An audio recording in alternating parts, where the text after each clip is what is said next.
ago it was written that the Savior must suffer, die, and rise from the dead on the third day. And you are to carry this message to all the people on the earth. There is forgiveness of sins to all who turn to me and repent. But you will receive great power when the Holy Spirit comes upon you. And you will be my witnesses in Jerusalem, throughout Israel and Samaria, and even to the ends of the earth. Remember that I am with you always, even until the end of the world.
Shalom Bapak Ibu yang terkasih di dalam Tuhan kita Yesus Kristus. Bapak Ibu, saat ini kita juga bersama-sama dengan gereja Tuhan di dunia memperingati hari Pentakosta, hari di mana turunnya Roh Kudus. Dan saat ini gereja adalah keluarga Allah yang berdiam di dunia. Sebagai keluarga Allah, kita dimaksudkan untuk menikmati relasi kasih persaudaraan di dalam kehidupan bergereja. Dan kita patut bersyukur karena kita punya gereja sebagai wadah untuk bertumbuh. Membangun mesbah doa haruslah menjadi prioritas utama di dalam kehidupan setiap keluarga. Mari Bapak Ibu saya undang untuk bangkit berdiri. Dan sebagai keluarga Kristen, kita mau datang di hadapan Tuhan. Kita mau datang untuk mengarahkan hati kita untuk masuk ke dalam hadirat Allah dengan sikap penyembahan. Bapak Ibu, silahkan mengambil waktu teduh sejenak di hadapan Tuhan.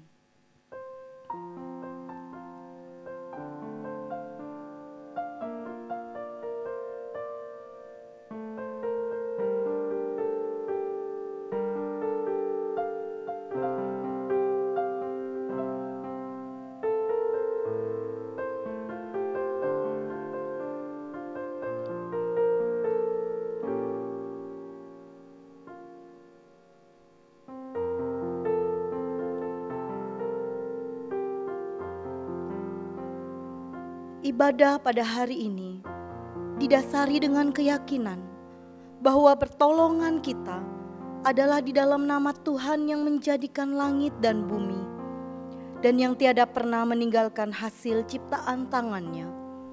Kiranya turun ke atas kita kasih karunia dari Allah Bapa, Allah Putra dan Allah Roh Kudus di dalam ibadah kita. Amin. Muliakanlah Tuhan bersama-sama dengan aku. Marilah kita bersama-sama memasyurkan namanya. Mazmur 34 ayat yang ketiga yang akan melandasi ibadah kita hari ini. Bapak Ibu dipersilakan untuk duduk kembali. Kami mau terus bersyukur untuk setiap kasih-Mu yang sudah Kau nyatakan pada kami. pada keluarga kami.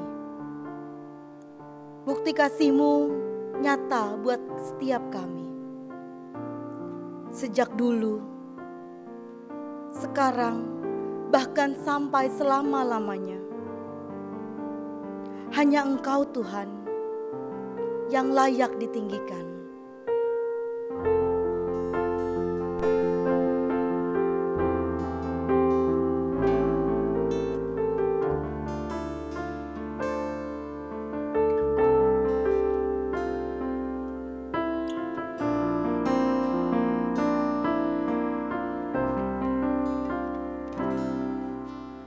Betapa dahsyat Engkau Tuhan, pencipta segala yang ada,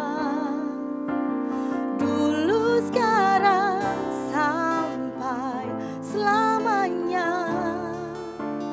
Hanya Engkau Tuhan, tak terselami pikiran-Mu, tak terukur panjang setia-Mu, dulu, sekarang, sampai selamanya. Hanya Engkau Tuhan, ku sembah Engkau Yesus, hanya Engkau Allah di hidupku, tiada yang lain, hanya Kau, hanya Engkau Tuhan selamanya. Kau tetap Allah, walau dunia semua bergoncang, tak tergoyahkan. Kau tetap Allah. Mari katakan sekali lagi, betapa dahsyat Engkau Tuhan, betapa dahsyat Engkau Tuhan, pencipta segala yang ada, dulu, sekarang, sampai selamanya. Hanya Engkau Tuhan, tak terselami pikiran-Mu, tak terukur panjang setia-Mu, dulu, sekarang, sampai selamanya. Hanya Engkau Tuhan, ku sembah Engkau Yesus, hanya Engkau Allah di hidupku, tiada yang lain, hanya Kau, hanya Engkau Tuhan selamanya. Kau tetap Allah, walau dunia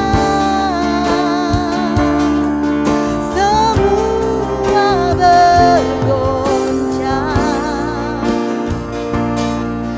tak tergoyahkan. Kau tetap Allah, ku sembah Engkau Yesus, hanya Engkau Allah di hidupku, tiada yang lain.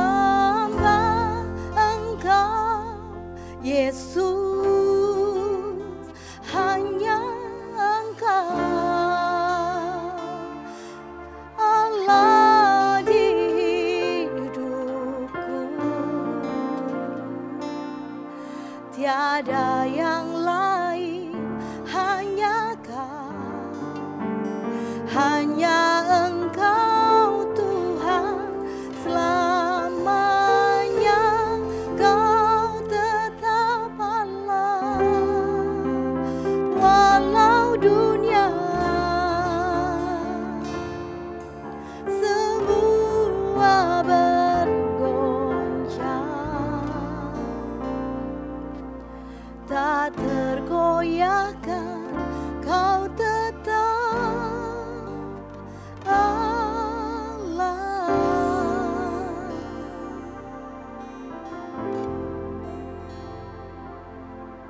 Mari saat ini kita mau masuk di dalam doa pengakuan dosa.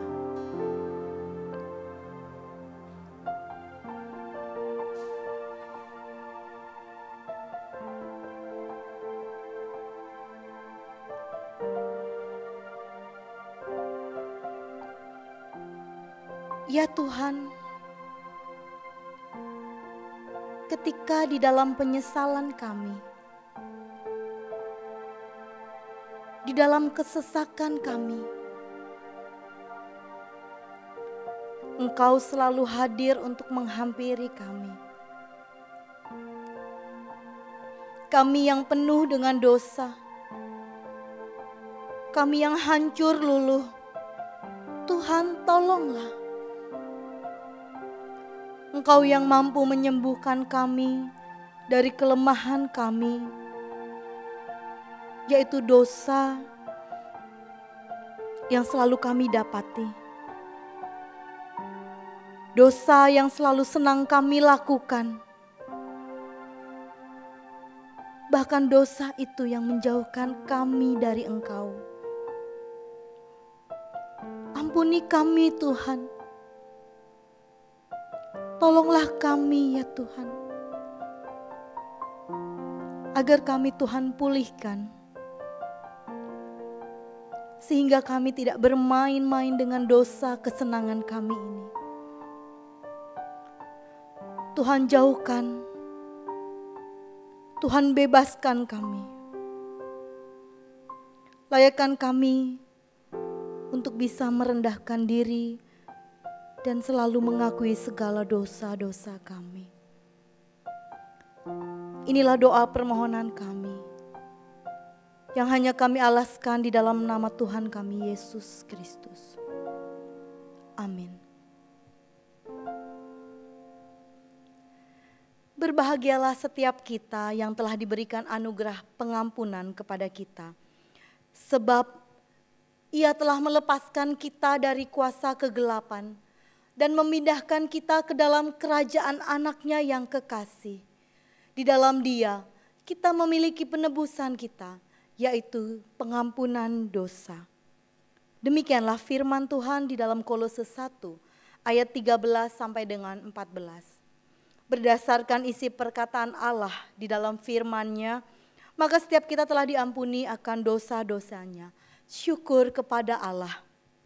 Dan sebagai orang-orang yang telah diampuni dosa-dosanya, marilah kita hidup sesuai dengan firman Tuhan dan dengarkanlah petunjuk hidup baru sebagaimana yang tertulis di dalam kitab Yudas 1 ayat yang ke-20. Demikianlah firman Tuhan, akan tetapi kamu, saudara-saudaraku yang kekasih, bangunlah dirimu sendiri di atas imanmu yang paling suci dan berdoalah dalam Roh Kudus. Mari Bapak Ibu yang kekasih, sebagai anak-anak Tuhan yang selalu dikasihi, kita mau menjaga segala perilaku kita dengan hidup seturut firman Tuhan. Firman Tuhan yang adalah pelita bagi kaki kita. Firman Tuhan yang adalah terang bagi jalan kita.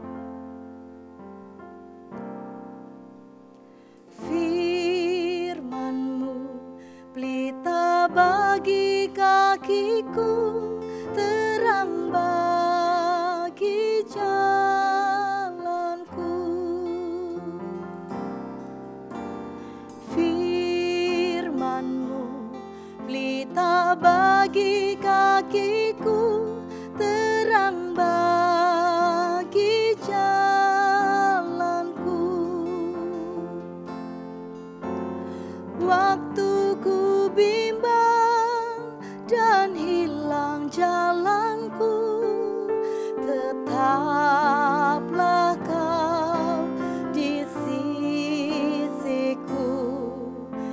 dan takkan ku takut asal kau di dekatku, besertaku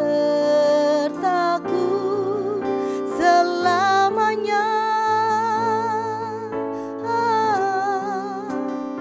Oh, firman-Mu pelita bagi kakiku, terang bagi jalanku.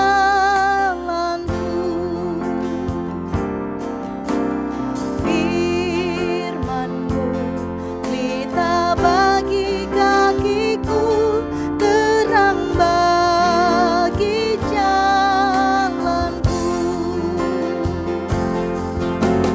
Waktu ku bimbang dan hilang jalanku, tetaplah kau di sisiku, dan takkan ku takut asal kau di dekatku, besertaku selamanya.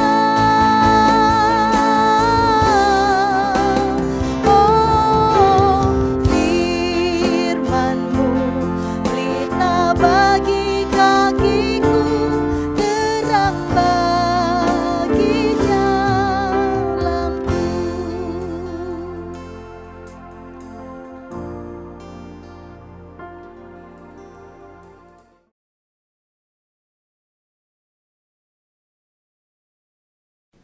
Shalom Bapak Ibu dan Saudara yang dikasihi oleh Tuhan. Kita kembali bersyukur kepada Tuhan. Kita boleh kembali beribadah bersama-sama pada hari ini.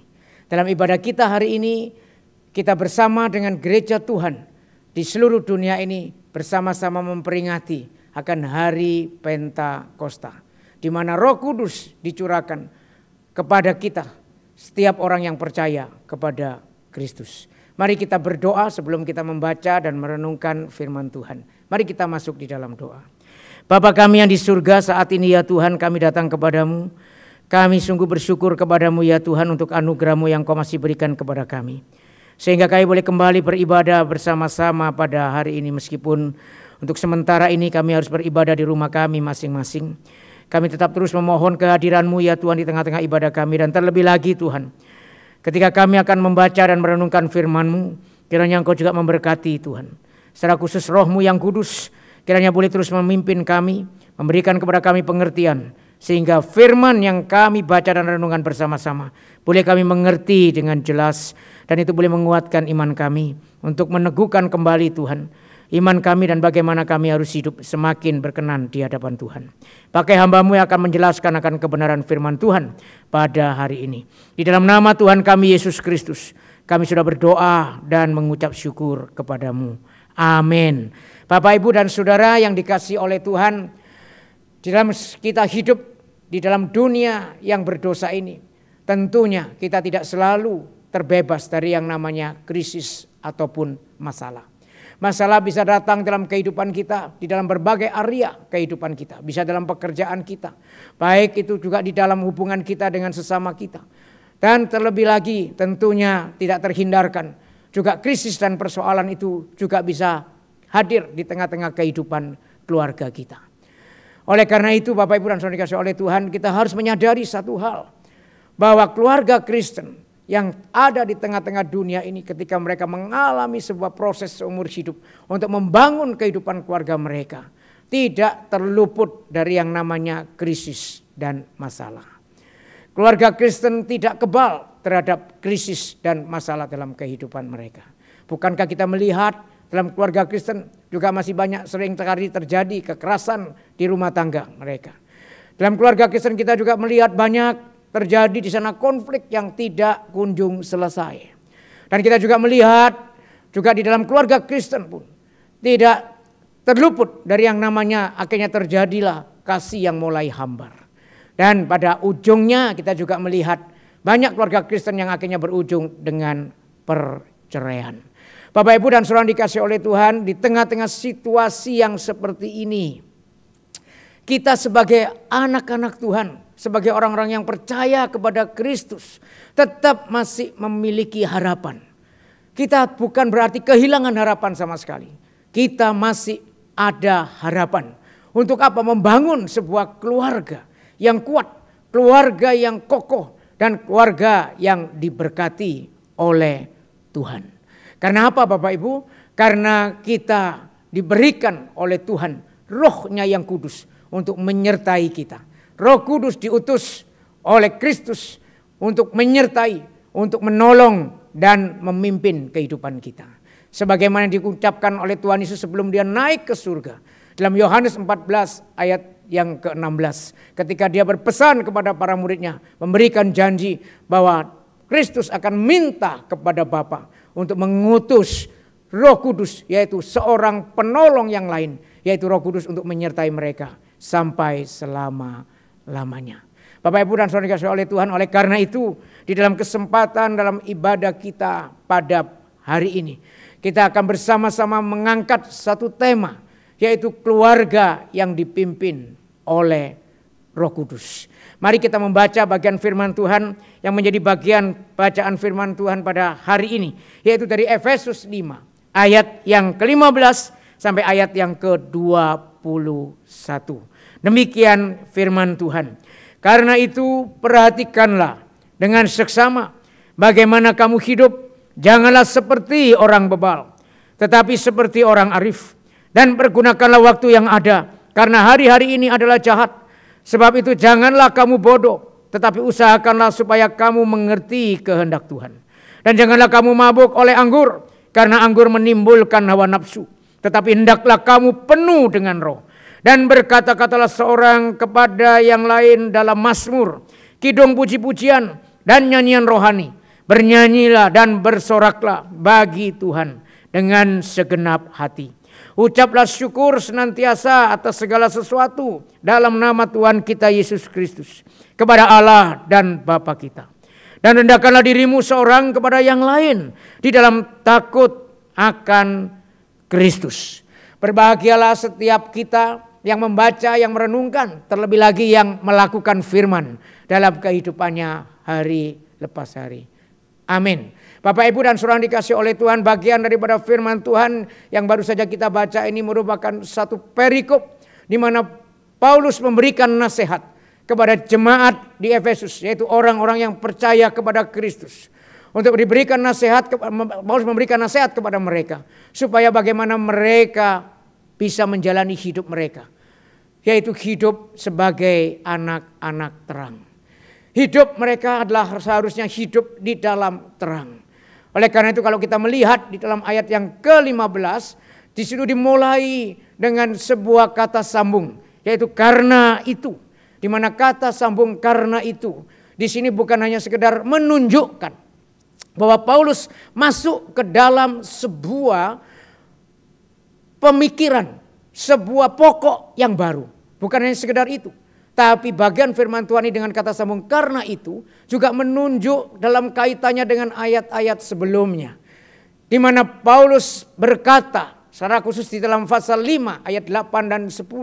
Paulus menekankan bahwa kita yang percaya kepada Kristus adalah anak-anak terang.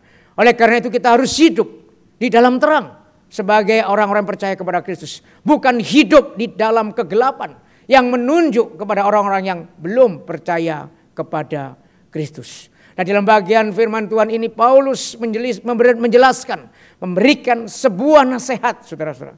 Yaitu bagaimana bisa hidup di dalam terang. Bagaimana mewujudkan kehidupan sebagai anak terang. Oleh karena itu lalu Paulus melanjutkan untuk memberikan beberapa hal yang penting di dalam ayat-ayat selanjutnya. Mari kita membaca di dalam ayat yang ke-16 dan ayat 15 dan 16 yang mengatakan demikian. Karena itu perhatikanlah dengan seksama bagaimana kamu hidup. Janganlah seperti orang bebal, tetapi seperti orang arif. Dan pergunakanlah waktu yang ada, karena hari-hari ini adalah jahat. Bapak Ibu, Paulus mengingatkan kepada jemaat di Efesus supaya bisa hidup dalam sebagai anak terang. Kita harus memperhatikan dengan seksama bagaimana jalan hidup kita. Dan bagaimana caranya kita bisa memperhatikan dengan seksama jalan hidup kita. Biarlah kita menjadi orang yang bijak. Dengan cara apa, saudara? Yaitu mempergunakan waktu yang ada. Dan yang menarik di sini, kata daripada mempergunakan yang dipakai oleh Paulus adalah merupakan, bisa dimengerti dengan arti menebus atau tebuslah waktumu. Dan kata waktu di situ bukan kronologis, tetapi sebuah kesempatan, memakai kata kairos di dalam bahasa Yunaninya. Jadi dengan menebus kesempatan dalam hidup kita dengan benar, disitulah baru kita menjadi orang yang bijak dan kita bisa menjadi orang yang memperhatikan akan seluruh jalan kehidupan kita. Dengan kita terus menggunakan setiap kesempatan untuk hidup di dalam kebenaran. Bapak Ibu dan Saudara dikasihi oleh Tuhan, setelah itu Paulus melanjutkan. Selain kita harus memperhatikan dengan seksama bagaimana jalan hidup kita di tengah-tengah dunia yang jahat ini. Maka Paulus melanjutkan, yaitu kita supaya memiliki satu kerinduan, semangat untuk selalu mau mengerti akan kehendak Allah. Mari kita perhatikan di dalam ayat yang ke-17. Paulus mengatakan demikian, sebab itu janganlah kamu bodoh, tetapi usahakanlah supaya kamu mengerti kehendak Tuhan. Bapak Ibu, istilah orang bodoh di sini itu juga menunjuk adalah kepada orang yang tidak bijaksana. Sebagaimana yang diungkapkan oleh Paulus di dalam ayat yang ke-15 tadi. Di mana orang yang tidak bijaksana adalah orang yang tidak menggunakan kesempatannya dengan benar. Tidak menebus kesempatan yang diberikan oleh Tuhan dengan benar. Maka dalam ayat 17 Paulus memberikan sesuatu yang lebih konkret. Supaya kita bisa menebus kesempatan kita dengan benar. Maka tidak ada cara lain selain kita mau terus mengerti akan kehendak Tuhan. Oleh karena itu, siapakah orang yang bijak itu? Orang yang bijak adalah orang yang selalu rindu mengerti kehendak Tuhan, bahkan mau menjalani kehendak Tuhan itu di dalam kehidupannya. Bapak Ibu dan saudara yang dikasihi oleh Tuhan, maka selanjutnya ini juga tidak kalah pentingnya yang diungkapkan oleh Rasul Paulus sebagai nasihat kepada jemaat di Efesus supaya hidup di dalam terang.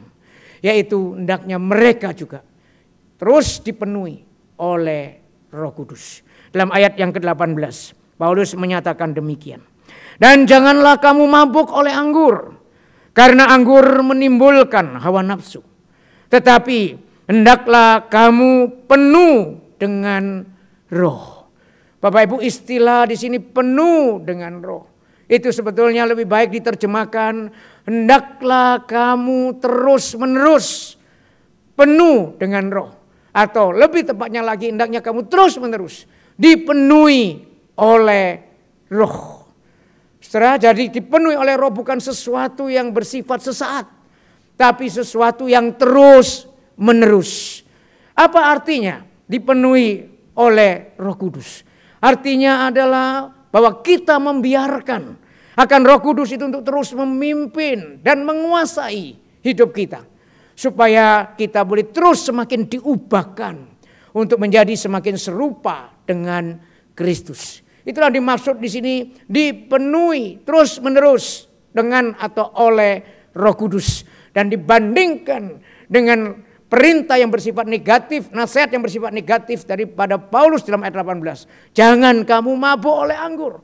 Orang yang mabuk oleh anggur berarti dia dikuasai oleh anggur. Sehingga memunculkan hanya hawa nafsu. Memunculkan kehidupan yang di dalam kegelapan. Tapi sebaliknya untuk melawan itu, kita mau tidak mau perlu hidup dikuasai oleh Roh Kudus. Dan dipimpin oleh Roh Kudus. Oleh karena itu Bapak Ibu dan Saudara yang dikasihi oleh Tuhan, maka hidup dipimpin oleh Roh Kudus itu akan menolong kita menjadi pribadi yang memiliki karakter Kristus untuk membangun kehidupan keluarga yang diberkati oleh Tuhan. Dengan kata lain, hidup dipimpin selalu oleh Roh Kudus merupakan sesuatu hal yang penting untuk kita bisa menjadi pribadi yang dibentuk oleh Tuhan semakin serupa dengan Kristus. Yang akhirnya menyatakan karakter-karakter yang indah daripada Kristus. Dan saya percaya jika setiap kita sebagai anggota keluarga, kita dimulai daripada diri kita. Kita mau dipimpin oleh Roh Kudus yang memunculkan karakter-karakter yang indah itu sesuai dengan apa yang Kristus inginkan. Maka saya percaya maka kita ketika membangun kehidupan keluarga sebagai keluarga Kristen itu juga akan dimungkinkan. Dan kita bisa membangun sebuah keluarga yang bukan cuma kuat, kokoh dan harmonis, tapi menjadi keluarga yang juga diberkati oleh Tuhan dan menjadi berkat. Bapak, Ibu, dan Saudara yang dikasihi oleh Tuhan, yang menariknya lagi Saudara, ketika Paulus berkata mengenai hendaknya engkau terus dipimpin oleh Roh Kudus dan nasihat-nasihat supaya kita bisa hidup sebagai anak terang. Dan Saudara, dalam ayat yang ke-18 tadi, ternyata di dalam konteks selanjutnya Paulus berbicara setelah itu menyangkut kehidupan keluarga. Di dalam pasal 5 ayat 22 sampai 6 ayat yang ke-9. Paulus langsung berbicara mengenai tatanan kehidupan keluarga. Suami dan istri, istri terhadap suami. Demikian juga seterusnya. Dan maka dalam ayat 18 menjadi sesuatu yang penting untuk membangun sebuah kehidupan keluarga. Karena itu juga menyangkut kepada pribadi-pribadi yang ada di tengah-tengah kehidupan keluarga yang mereka bentuk dalam keluarga mereka masing-masing. Baik suami, istri, anak-anak, dan seterusnya. Dan apa yang dinasihatkan oleh Paulus melalui daripada hidup kita yang dipimpin oleh Roh Kudus. Kenapa itu menjadi penting, saudara? Karena dengan kita hidup di dalam pimpinan Roh Kudus, kita akan menghasilkan karakter-karakter tadi. Karakter Kristus yang indah. Apa itu, saudara? Yang menjadi tanda daripada orang yang dipimpin oleh Roh Kudus. Yang pertama, saudara, Paulus berkata, yaitu bahwa orang yang dipimpin oleh Roh Kudus, dia akan menjadi pribadi yang hidup penuh dengan pujian kepada Allah. Mari kita melihat dalam ayat yang ke-19. Dan berkata-katalah seorang kepada yang lain dalam mazmur, kidung puji-pujian dan nyanyian rohani. Bernyanyi dan bersoraklah bagi Tuhan dengan segenap hati. Bapak Ibu, orang yang dipenuhi pujian kepada Allah itu menunjukkan satu karakter yang indah. Menjadi pribadi yang selalu isinya hanyalah pujian. Pujian isinya adalah mau belajar menyembah Tuhan. Maka dengan demikian seorang yang memuji Tuhan, seorang yang terus hidupnya mau belajar menyembah Tuhan, maka dia selalu diingatkan bahwa Tuhan itulah yang menguasai hidup mereka. Tuhan itulah yang harus menjadi pusat hidup mereka. Tuhan itulah yang menjadi sandaran mereka. Dan dia selalu diingatkan ketika memuji Tuhan akan kebesaran Tuhan. Ketika dia selalu menjadi pribadi yang mau terus belajar memuji Tuhan, dia juga diingatkan bahwa Tuhan itulah yang harus mereka taati. Dengan demikian, saudara, hidup yang dipenuhi dengan pujian kepada Tuhan akan menolong kita untuk lebih mudah mengeluarkan kata-kata yang menguatkan dan membangun. Dengan kata lain, saudara, salah satu juga yang seringkali menjadikan keluarga kita itu selalu ada persoalan. Karena kita seringkali lebih mudah mengeluarkan kata-kata yang saling menyakitkan. Kata-kata yang saling melukai. Kata-kata kasar, kata-kata kotor, kata-kata yang sebetulnya tidak menjadi berkat, yang tidak memuliakan Tuhan. Maka dengan kita terus dipimpin oleh Roh Kudus, kita akan menghasilkan sebuah menjadi seorang pribadi yang terus dipenuhi dengan pujian, dipenuhi dengan penyembahan kepada Tuhan, dan selalu mengingat akan kebaikan dan kebesaran Tuhan. Sehingga itu paling tidak mencegah kita untuk tidak sembarangan, tidak dengan mudahnya kita mengeluarkan kata-kata yang merendahkan, yang menyakitkan, tapi biarlah hidup kita dipenuhi dengan perkataan yang membangun, yang menguatkan. Dan itu tentu akan berdampak kepada seluruh akan anggota keluarga kita. Sehingga tidak ada lagi kata-kata yang merendahkan, sehingga itu menimbulkan sakit hati bagi istri kita, bagi suami kita, mungkin juga bagi anak-anak kita. Dan anak-anak juga tidak mengeluarkan kata-kata yang juga menyakitkan orang tua kalian. Kenapa? Penuhilah hidupmu dengan pujian. Dan bisa seperti itu hendaknya kita mau berdoa, memohon, Tuhan pimpinlah hidup saya. Roh Kudus penuhi hidup saya, kuasai hidup saya, dan pimpinlah hidup saya. Setelah yang kedua, saudara, yaitu bahwa orang yang dipimpin oleh Roh Kudus, dia akan menjadi pribadi yang penuh dengan ucapan syukur. dalam ayat yang ke-20. Ucaplah syukur senantiasa atas segala sesuatu dalam nama Tuhan kita Yesus Kristus kepada Allah dan Bapa kita. Bapak, Ibu dan Saudara yang dikasihi oleh Tuhan, tentunya ketika kita membacakan perintah ini, kita secara manusia mungkin akan berkata, ini tidak mudah Pak. Ini sulit karena perintahnya itu terlalu ideal. Dan inilah nasihat daripada Paulus. Kenapa terlalu ideal bagi kita secara manusia? Karena Paulus menasihatkan kepada kita. Ciri dan tanda orang yang dipimpin oleh Roh Kudus, dan itu yang memungkinkan kita untuk bisa menjalankan akan kehidupan ini, yaitu mengucap syukur senantiasa dalam segala hal. Artinya berarti kita mengucap syukur dalam segala keadaan, baik itu buruk maupun itu suatu keadaan yang bagi kita baik, kita tetap belajar mengucap syukur. Baik senang maupun susah, kita juga belajar mengucap syukur. Karena apa? Di dalam situasi yang kita hadapi, baik itu baik, baik itu yang buruk bagi kita. Sebagai orang yang percaya kepada Kristus, kita tetap percaya Tuhan menyertai kita. Tuhan tetap baik. Tuhan tidak pernah meninggalkan kita. Tuhan tetap baik karena Tuhan juga selain tidak meninggalkan kita, Tuhan memiliki rencana yang pasti lebih indah dari apa yang kita pikirkan.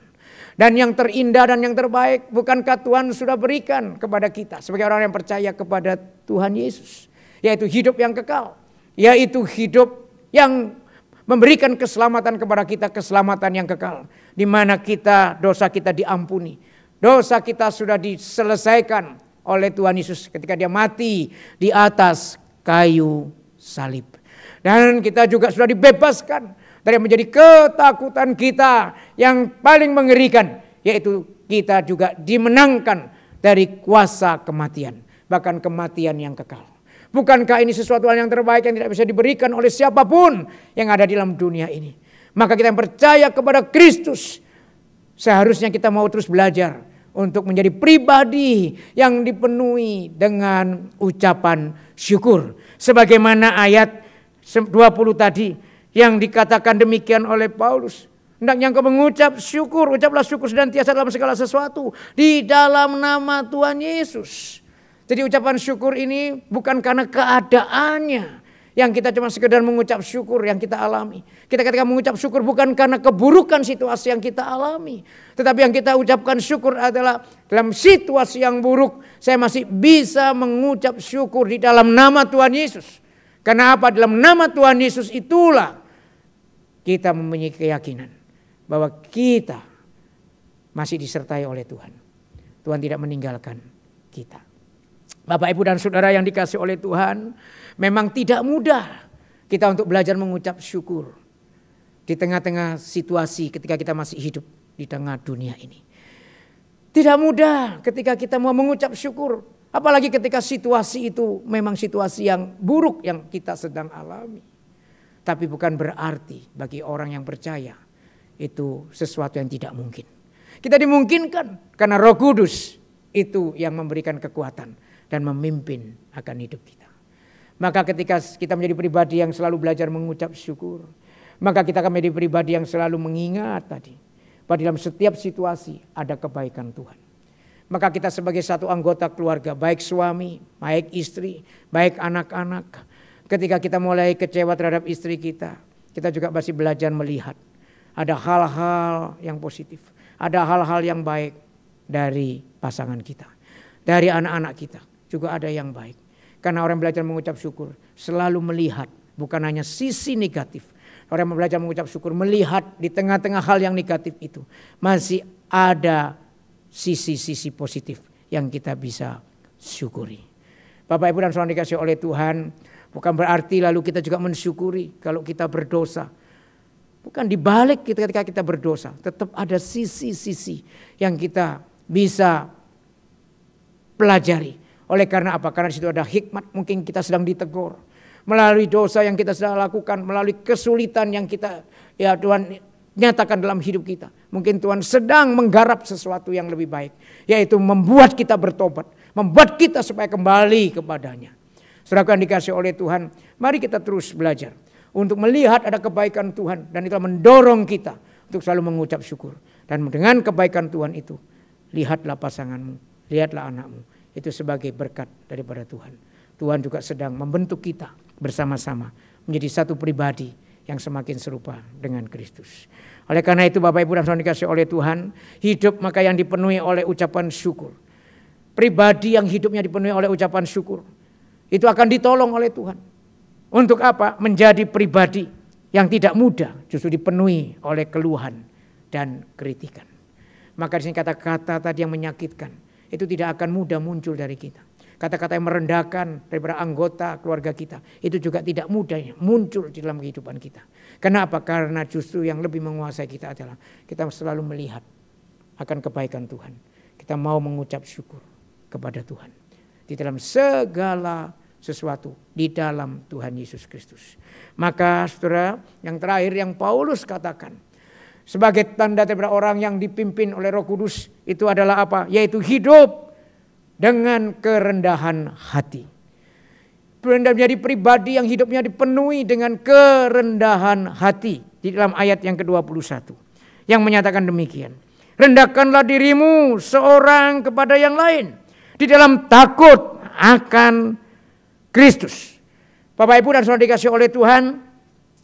Dalam ayat 21. Paulus mengatakan rendahkanlah dirimu seorang kepada yang lain. Berarti itu mengingatkan kepada kita.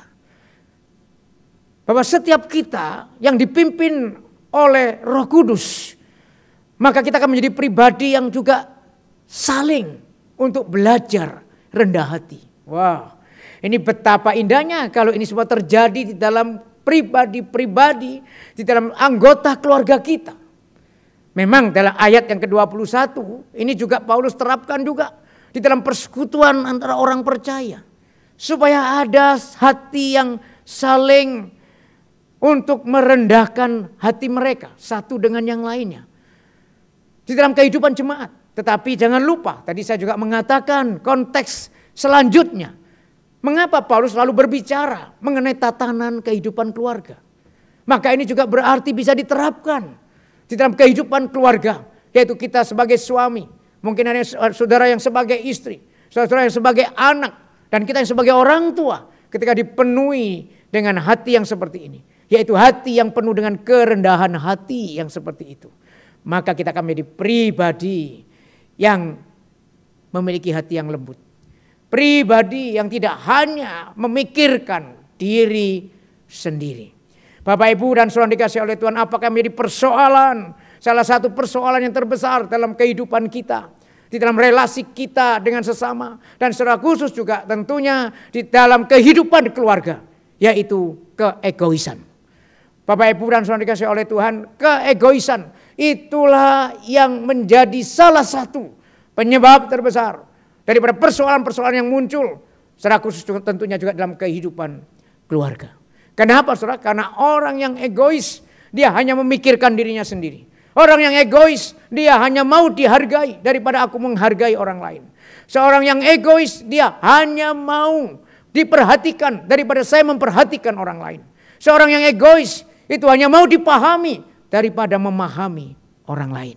Setelah padahal dalam kehidupan keluarga kita harus terus saling menyesuaikan. Di dalam penyesuaian itulah diperlukan satu kelembutan hati dan kerendahan hati. Kerendahan hati itu sangat diperlukan supaya kita boleh belajar tidak lagi menjadi orang yang minta terus diperhatikan, minta terus dimengerti, minta terus dihargai. Tapi kita belajar juga menghargai. Kita belajar memahami. Termasuk saudara, seorang yang egois, dia sulit. Meskipun dia salah, dia mau meminta maaf. Dan yang menarik dalam ayat yang ke-21 tadi juga dikatakan, hendaknya engkau saling merendahkan hati, ditambah lagi. Yaitu di dalam takut akan Kristus. Apa maksudnya saudara? Bahwa seorang yang rendah hati, itu standarnya adalah apa? Yaitu kebenaran. Yaitu hormat kita kepada Kristus. Bukan cuma untuk diri sendiri. Tapi oleh karena ketaatan saya kepada Tuhan. Saya merendah hati adalah ketika saya mau tunduk kepada kebenaran Tuhan. Dan itu kalau diterapkan dalam kehidupan kita secara pribadi. Misalnya saya adalah seorang suami. Ketika saya ditegur akan kesalahan saya. Dan saya melakukan hal yang tidak benar. Kalau saya memiliki kerendahan hati seperti itu. Saya tentunya harus berani meminta maaf dan mohon ampun kepada Tuhan. Itulah artinya di sini. Hendaknya engkau saling merendahkan diri satu dengan yang lainnya di dalam takut akan Kristus. Dalam hormat kepada Kristus. Kita mau merendahkan hati, saling merendahkan hati karena aku mau taat kepada apa yang Tuhan inginkan. Itu maksud Paulus. Dan oleh karena itu akan mengikis akan keegoisan kita. Dan dengan demikian tentunya keluarga kita akan dibangun menjadi lebih baik. Bapak Ibu, ada satu kisah yang saya dapatkan dari sebuah video klip, saudara. Yaitu satu kisah pasangan suami istri. Di mana dikisahkan pada waktu itu sang suami itu sedang dia mau santai karena baru pulang dari pekerjaan. Tiba-tiba istrinya mendekati dia dan berkata kepadanya, "Bolehkah aku mohon untuk bantuanmu?" Bantu apa? Untuk bantuan untuk mengurus akan cucian yang masih ada. Karena aku masih begitu sibuk mengurus yang lain. Lalu suaminya menanggapi dengan begitu emosional. Dia berkata kepada istrinya itu, "Lalu apa yang kamu kerjakan seharian di sini? Kamu tahu enggak, aku bekerja sebenarnya aku mau saat ini istirahat. Aku sudah bekerja seharian untuk menghasilkan sesuatu demi keluarga ini. Tahu enggak, aku bekerja 1 jam, itu aku dibayar $25. Sedangkan kamu, apa yang kamu kerjakan? Apa yang kamu hasilkan buat keluarga ini? Bukankah itu pekerjaanmu? Harusnya pekerjaan rumah ini haruskan kamu kerjakan. Kenapa masih aku yang harus memberikan bantuan? Bukankah aku sudah berjuang di luar sana dan pekerjaan di kantor untuk menghasilkan sesuatu demi juga keluarga ini?" Lalu si istrinya dengan tenang lalu bertanya kepada suaminya, "Kalau begitu berarti bagimu waktuku itu tidak ada nilainya. Waktuku berarti tidak berharga sama sekali di matamu." Lalu suaminya mengatakan, "Iya, kan memang kamu tidak menghasilkan apa-apa. Apa yang kau hasilkan? 0. Sudah, saya tidak mau ribut." Akhirnya dalam nada yang masih emosional, dalam situasi yang masih emosional, dia akhirnya datang ke rumah temannya. Dan ketika datang ke rumah temannya, kemudian temannya bertanya, "Ada apa? Apa yang sedang terjadi?" Lalu sang suami ini bercerita kepada sang temannya, "Iya, saya saat ini, hati saya sedang emosi. Saya jengkel sama istri saya. Masa saya sudah kerja 1 jam $25. Dan itu bukankah aku berjuang di sana untuk menghasilkan sesuatu untuk keluarga. Sedangkan istriku kan memang tugasnya bekerja di rumah. Sedangkan dia tidak menghasilkan apa-apa. Apa yang dia hasilkan? Dan yang menghasilkan kan saya $25 per jam. Dia menghasilkan apa? Dia tidak menghasilkan apa-apa. Jengkel saya. Saya masih diminta untuk membantu pekerjaannya." Lalu si temannya, sebentar, kamu harus sabar, ya. Dan saya ingin mengatakan kepadamu, salah pendapat. Loh, kenapa kok bisa begitu? Begini, sebetulnya istrimu itu dapatnya lebih banyak dari kamu. Loh, maksudmu gimana? Coba sekarang pikirkan. Istrimu memasakkan masakan atau makanan untuk kamu 3 kali sehari. Kalau kamu mengundang juru masak 1 jam, itu adalah $22. Maka ketika dia memasakkan dalam waktu 3 jam karena 3 kali, maka dia mendapatkan seharusnya $66. Setelah itu dia membersihkan rumah. Mungkin 1 hari 2 jam. 1 jamnya $18. Maka menjadi 36. Jika digantikan, ditambahkan lagi 36. 66 dengan 36. Sudah menjadi $102. Ketika dia menyuci pakaianmu, ketika dia menyetrika, kemudian dia merawat anakmu, bahkan ketika dia melakukan hal-hal yang pekerjaan rumah, ketika ditotal seluruhnya. Singkat cerita, ketika ditotal semua, temannya mengatakan, bukankah itu melebihi dari apa yang kau dapat di kantor, yaitu $212. Saudara, ketika mendengar itu sang suami langsung dia terperanjat dan dia mengatakan, iya, masuk akal. Selama ini aku tidak memahaminya seperti itu. Selama ini yang aku lalaikan. Selama ini yang aku tidak lihat, selama ini yang aku tidak pahami.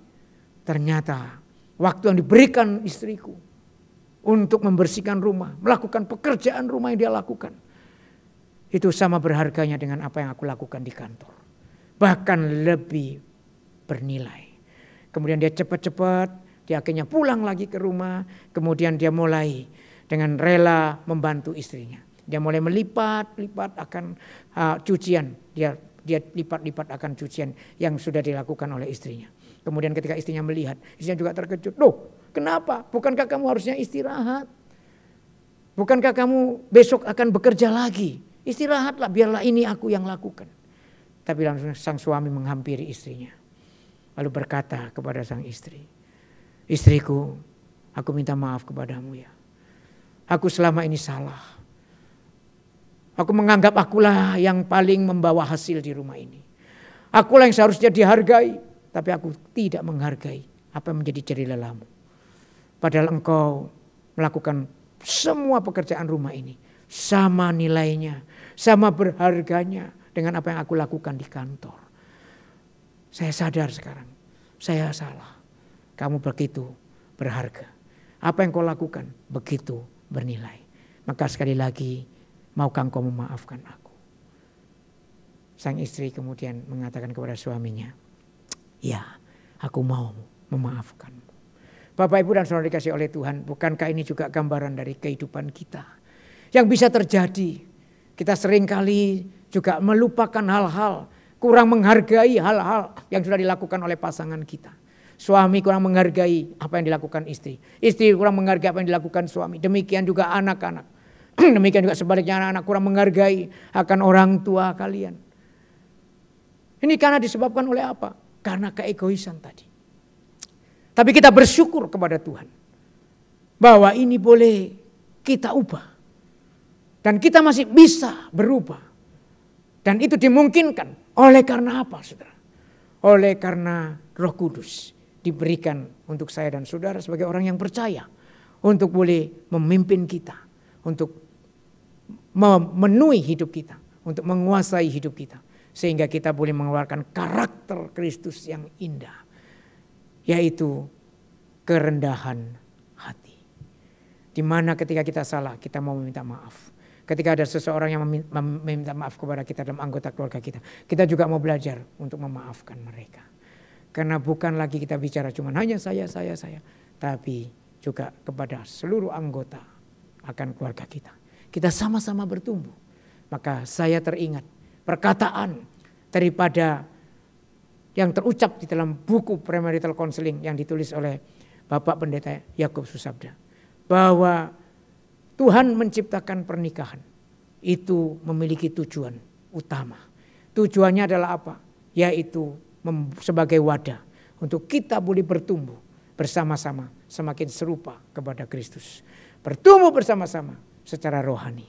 Dan bagaimana kita bisa bertumbuh? Kita harus memiliki hati yang dipenuhi dengan kerendahan hati. Dan itu dimungkinkan oleh karena Roh Kudus yang memimpin kehidupan kita. Oleh karena itu Bapak Ibu, maka hidup yang dipimpin oleh Roh Kudus akan menolong kita menjadi pribadi yang memiliki karakter Kristus untuk membangun kehidupan keluarga yang diberkati Tuhan. Karena apa? Itu akan membentuk kita menjadi orang yang memiliki karakter yang indah. Yaitu hidup penuh dengan pujian kepada Allah. Hidup dipenuhi dengan ucapan syukur. Dan kita menjadi pribadi yang hidup juga penuh dengan kerendahan hati. Kiranya Tuhan memberkati kita. Amin. Mari kita tundukkan kepala. Bapa di surga, saat ini Tuhan kami kembali bersyukur kepadamu Tuhan. Bahwa di tengah-tengah tantangan yang kami harus hadapi dalam kehidupan keluarga kami. Tuhan tolong kami untuk kami terus mau diubahkan oleh Tuhan. Kami bersyukur untuk Roh-Mu yang kudus yang Kau sudah curahkan kepada kami orang-orang yang percaya kepada Kristus. Untuk membentuk, untuk memimpin bahkan memberikan kekuatan kepada kami. Untuk kami boleh terus diubahkan oleh Tuhan. Sehingga kami memiliki karakter-karakter yang indah. Sesuai dengan yang Tuhan inginkan. Dengan demikian Tuhan kami boleh menjadi pribadi yang boleh membangun bersama-sama dengan anggota keluarga kami. Untuk boleh membangun sebuah keluarga yang sungguh diberkati oleh Tuhan. Dan bahkan menjadi berkat di tengah dunia ini. Berikan kepada kami hati yang lembut. Hati yang terus mau dipenuhi dengan pujian kepada Tuhan. Mengingat kebesaran-Mu. Hati yang selalu mengucap syukur karena Engkau adalah Allah yang terus hadir dalam kehidupan kami dan tidak pernah meninggalkan kami. Dan biarlah hati kami juga hati dipenuhi dengan kerendahan hati. Supaya kami boleh saling mengerti, saling memahami, saling menguatkan dan saling membangun satu dengan yang lainnya. Demikian ya Tuhan permohonan kami yang kami sudah ucapkan di dalam nama Tuhan kami Yesus Kristus. Kami sudah berdoa. Amin.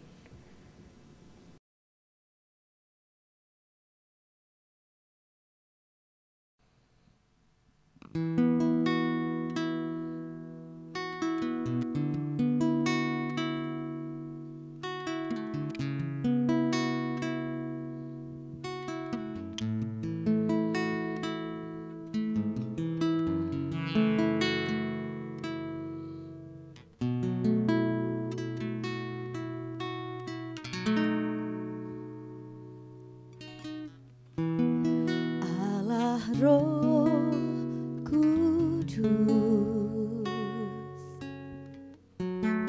penuhi kami. Ku rindu Kau selalu dalam hidupku.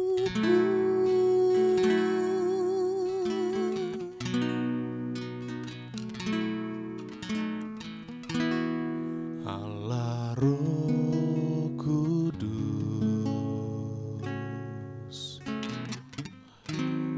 ubah hatiku,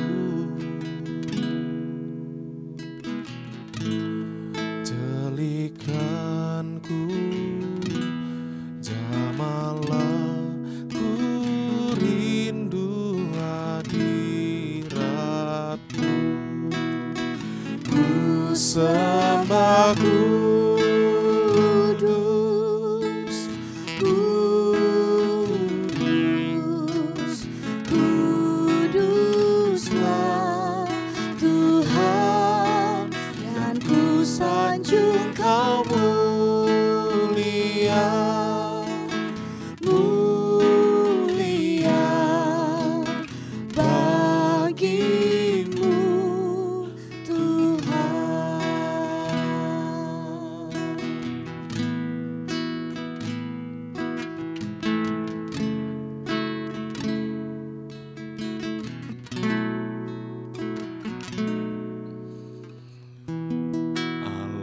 Roh Kudus, penuhi kami. Ku rindu Kau selalu dalam hidupku.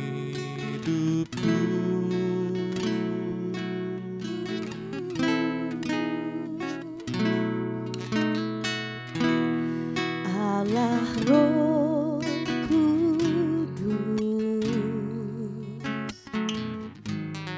ubah hatiku,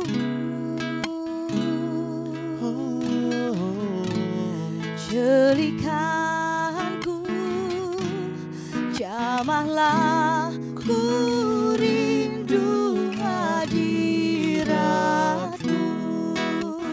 Ku sembah Kudus, Kudus, Kuduslah Tuhan, dan ku sanjung Kau mulia, mulia bagi-Mu Tuhan. Ku sembah Kudus, Kudus, Kuduslah Tuhan, dan ku sanjung Kau mulia, mulia bagi-Mu Tuhan. Ku sembah Kudus,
Terima kasih untuk firman Tuhan yang sudah diberitakan oleh Pendeta Budiono. Dan marilah saat ini Bapak Ibu kita bangkit berdiri untuk bersama-sama sekalian orang Kristen di sepanjang zaman segala abad dan yang ada di segala tempat untuk mengikrarkan iman kita sesuai dengan pengakuan iman rasuli. Aku percaya kepada Allah Bapa yang Maha Kuasa, Khalik langit dan bumi, dan kepada Yesus Kristus anaknya yang tunggal Tuhan kita, yang dikandung dari Roh Kudus, lahir dari anak darah Maria, yang menderita sengsara di bawah pemerintahan Pontius Pilatus, disalibkan, mati dan dikuburkan, turun ke dalam kerajaan maut, pada hari yang ketiga bangkit pula dari antara orang mati, naik ke surga, duduk di sebelah kanan Allah Bapa yang Maha Kuasa, dan dari sana ia akan datang untuk menghakimi orang yang hidup dan yang mati.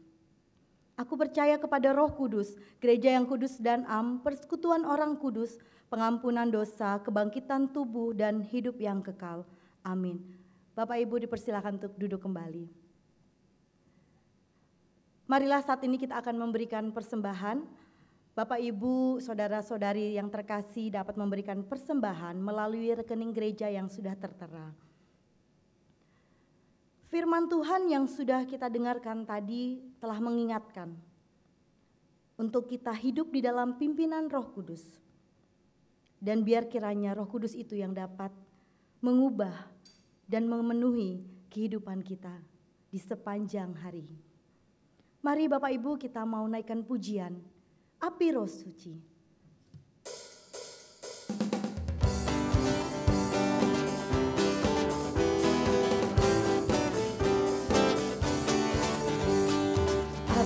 Suci, bakar hatiku dengan kasih yang murni dari Kalvari. Roh Pentakosta, giat bagi namamu.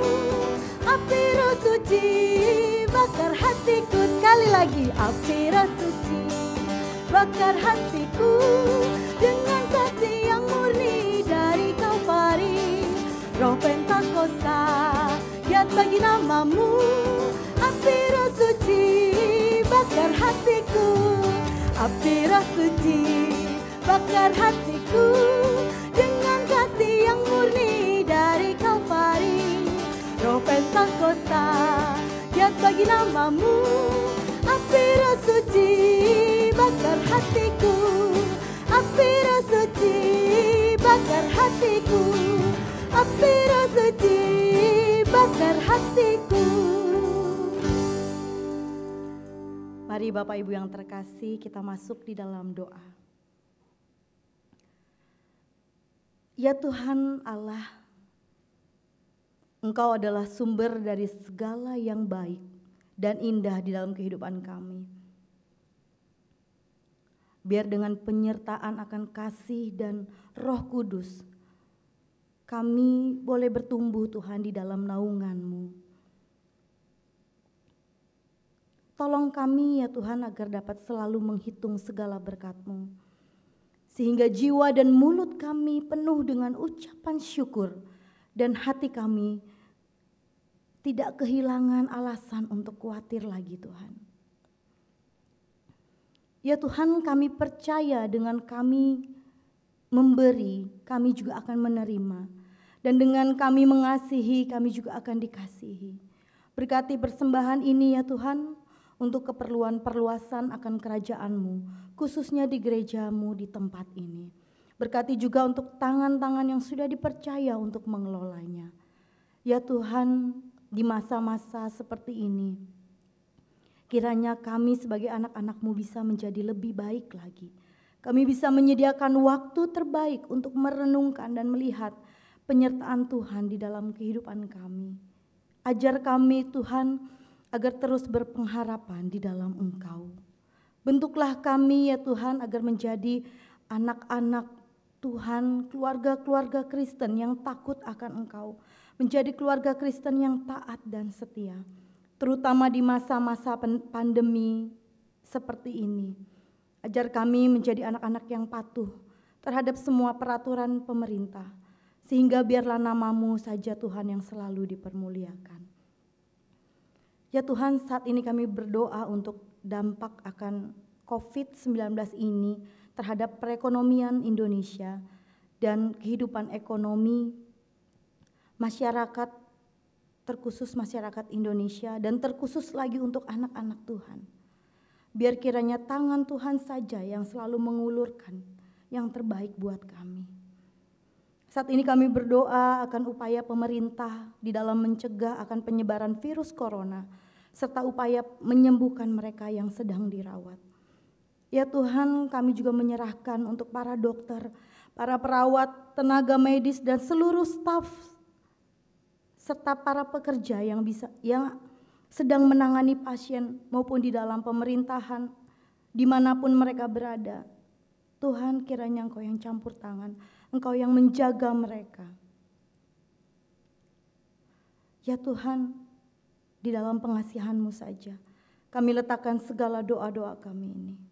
Di dalam nama Tuhan kami Yesus Kristus sebagai Juru Selamat kami yang hidup, kami sudah berdoa dan mengucap syukur. Amin.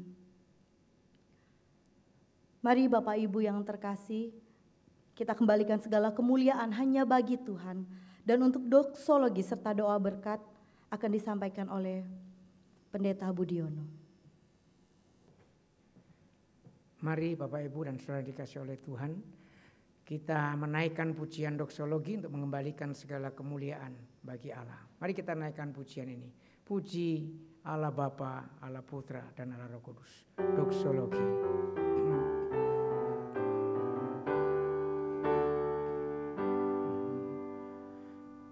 Puji Allah Bapa Putra, puji Allah Roh Kudus,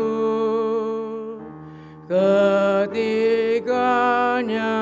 yang esa. Pohon selamat sumber berkat. Amin.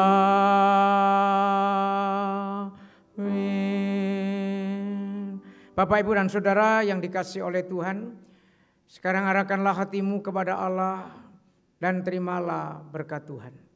Kasih karunia dari Tuhan kita Yesus Kristus, damai sejahtera dari Allah Bapa kita yang melampaui segala akal dan pikiran daripada manusia, penyertaan kuat kuasa dan pimpinan daripada Allah Roh Kudus menyertai dan memimpin kehidupan Bapak Ibu sekalian mulai dari saat ini sampai Maranatha, Tuhan Yesus datang yang kedua kalinya, bahkan sampai selama-lamanya.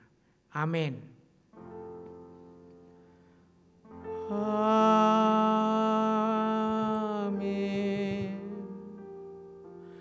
Amin.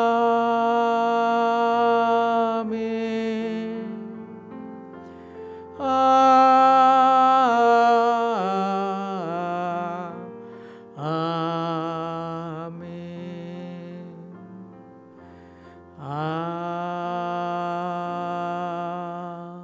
Amin. Silakan duduk saat teduh dan ibadah selesai.